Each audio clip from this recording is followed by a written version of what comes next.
जो मोहांधकाराची अवधी तोडी, देवतानंद निर्माल्य गंधी फेडी, जीवपशुवांचे बंध सोडी, प्रगट प्रबोधे.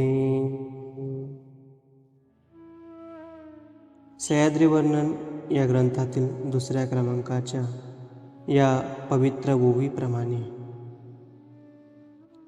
तो परमेश्वर अज्ञान अंधकारातून या जीवाला ज्ञान प्रकाशाकडे नेण्यासाठी या सृष्टीमध्ये अवतार धारण करून, जीवोद्धारणाचे व्यसन धारण करून, गावोगावी वाडोवाडी जीवाला शोधत आहे. कोण जीव कोणत्या पात्रतेने, कोणत्या योग्यतेने माझ्या परमपदापर्यंत पोहोचेल, ही चिंता मनाशी बाळगून परब्रह्म परमेश्वर अवतार सर्वज्ञ श्री चक्रधर प्रभू या सृष्टी तलावर अवतार धारण करून परिभ्रमण करत आहे. एखाद्या जीवाला ज्ञान प्रदान करून त्याला परमपदापर्यंत नेत आहे. एखाद्या जीवाकडून सेवा दास्य घडवून, क्रिया घडवून त्याच्या अनंत जन्मांच्या अनंत कर्मांचा नाश करत आहे. एखाद्या जीवाला दर्शन देऊन त्याच्या अनंत जन्मांच्या कर्मांचा नाश करत आहे. अशा अनेक जीवांना अनेका परीने तो परमेश्वर आपल्या प्राप्तीसाठी योग्य करत आहे. त्या जीवांमधील एक भक्त जे या लीळा चरित्रातील एक महत्त्वपूर्ण अंग आहे, असे नाथोबा.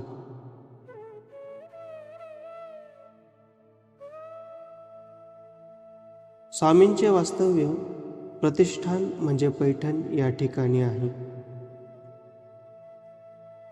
एक दिवस सकाळचा पूजावसर झाल्यानंतर बाहेर आवार आहे आणि त्या आवाराच्या भिंतीच्या टेक्याजवळ स्वामींना आसन आहे.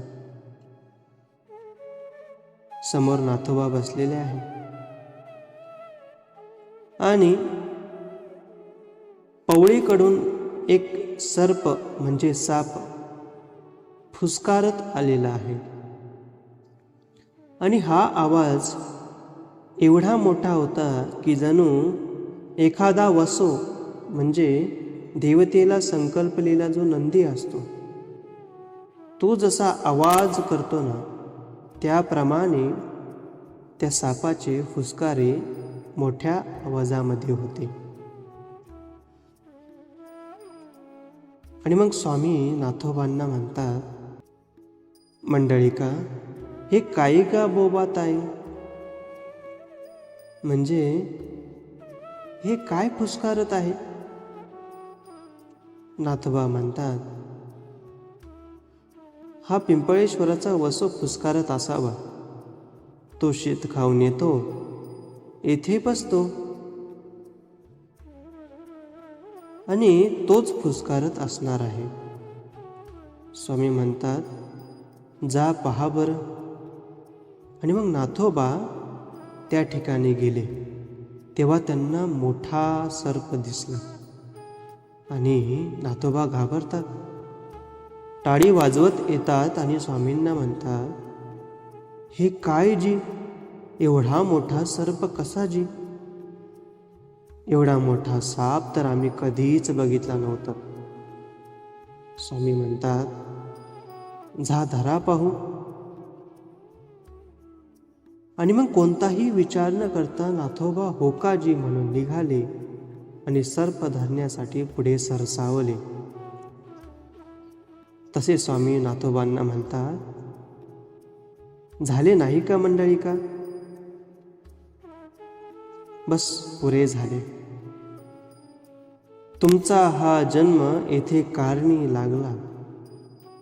होकाजी म्हणून नाथोबा स्वामींजवळ बसतात, तेव्हा स्वामी त्यांना दृष्टांत निरूपण करतात की कोणी एक मरणाला भिवून शरण आलेला शरणागत व्यक्ती राजाकडे येतो.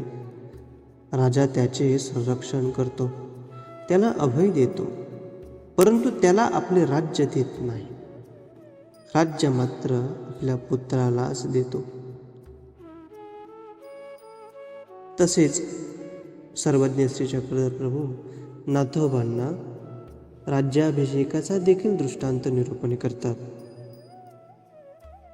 की राजा आपल्या पुत्रालाच राज्याभिषेक करतो, इतर कुणालाही करत नाही, कारण राज्याचा धनी तो पुत्रच असतो. तसे तुम्ही आमच्या सन्निधानी असाल आणि एक जन्म आम्हाला द्यावा.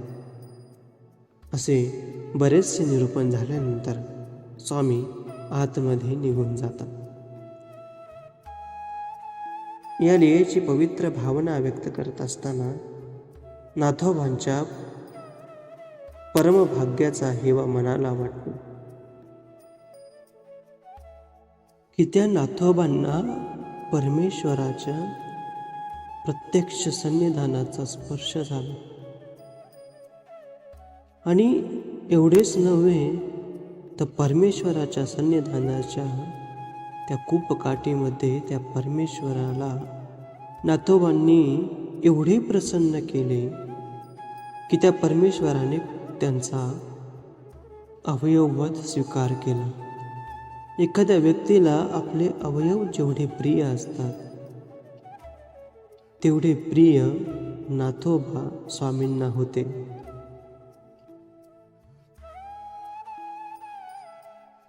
माझाही परमेश्वराला कधीतरी स्वीकार असेल, मलाही तो परमेश्वर स्वीकारात घ्यायला तयार असेल, परंतु मी त्या परमेश्वराच्या आज्ञेला वश झालो नाही. स्वतःच्या देहाचे सतत वंचकत्व करत राहिलो. सांडोवा बांधण्याच्या प्रसंगी जसे भक्तजनांनी स्वतःला उरवण्याचा प्रयत्न केला, स्वतःच्या देहाचे वंचकत्व केले. स्वामींनी सांगितलेली ही दुर्गट सेवा माझ्याकडून होईल का? फार अवघड आहे म्हणून परमेश्वराच्या पासून दूर निघून गेलो, परंतु परमेश्वराच्या आज्ञेला वश होऊ शकलो नाही, अर्ह होऊ शकलो नाही. आणि म्हणून तो परमेश्वर माझ्यापासून इतका दूर निघून गेला, इतका अवधात झाला की आता दर्शनही नाही. या लीळेची भावना व्यक्त करत असताना परमेश्वराच्या श्रीचरणावर ही प्रार्थना व्यक्त करूया की हे साधनदाता, ज्याप्रमाणे नाथोबांच्या क्रियेचा आपण स्वीकार केला, सेवेचा स्वीकार केला, दास्याचा स्वीकार केला, त्यांचे 7 जन्म आपण या लीळेमध्ये त्यांनी केलेल्या सेवा दास्याच्या माध्यमातून लेखी लावले, त्याप्रमाणे माझ्याकडूनही या सन्निधानामध्ये ज्या काही अल्पस्वल्प क्रिया, अल्पस्वल्प सेवा दास्य माझ्याकडून घडत आहे, त्याचा आपण सर्व दोष उदरांत घालून स्वीकार करावाची आणि मज आपल्या प्रेमाचा योग पुरवावाची, आपल्या परमपदाचा योग पुरवावाची अशी प्रार्थना व्यक्त करत प्रभूंच्या श्रीचरणावर लीन होऊयात आणि प्रभू नामाचा जयघोष करूया.